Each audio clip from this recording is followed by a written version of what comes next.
I'm always excited for new books coming from this author because she's been around for a while and she's always delivered some great literature. I'm talking about Zadie Smith and her latest book, Dead and Alive.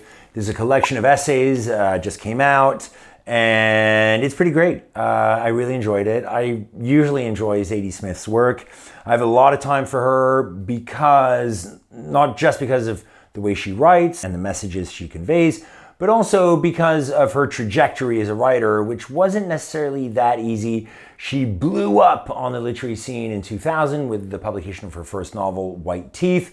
And there were a lot of expectations placed on her shoulders as a young writer. In the long run, she met those expectations. She rose to the challenge and she published some great fiction, some great nonfiction. She's really delivered as a writer in the long run. So I have a lot of respect for that. One thing I took away from this, which I don't know if I knew before, was the humor in this. There's a lot of humor. There's a fair amount of self-deprecation. It seems to have come with a little bit of age, but it's a fun style in this. It doesn't take itself too seriously. It's playful. There's some essays where she gets quite creative in the way she presents things. So for example, one of the essays is about the performance of Stormzy at Glastonbury, which she kind of amalgamates with Henry V of Shakespeare. So it's really quite cool. There's also a lot of politics, and her brand of politics is quite far left, but she does it in this kind of quite fun, non-preachy way that, even though I don't necessarily agree with the politics, I appreciate reading about them and learning about them, because stylistically it's always great to read Zadie Smith, but also the way she presents it is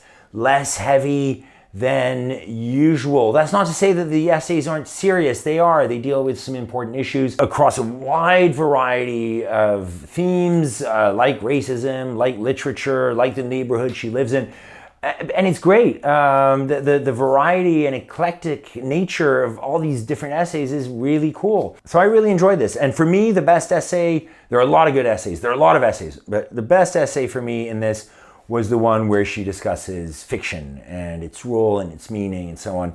That really stayed with me. But in general, if you're into Zadie Smith and you're like, ooh, I wonder if her latest book is as good as the rest, yeah, I was into it. I enjoyed it. Got me thinking on a great variety of subjects, so it was cool.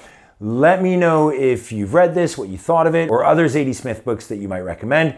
Let's get a discussion going. Let me know in the comments. In the meantime, keep reading. Thanks a lot. Bye.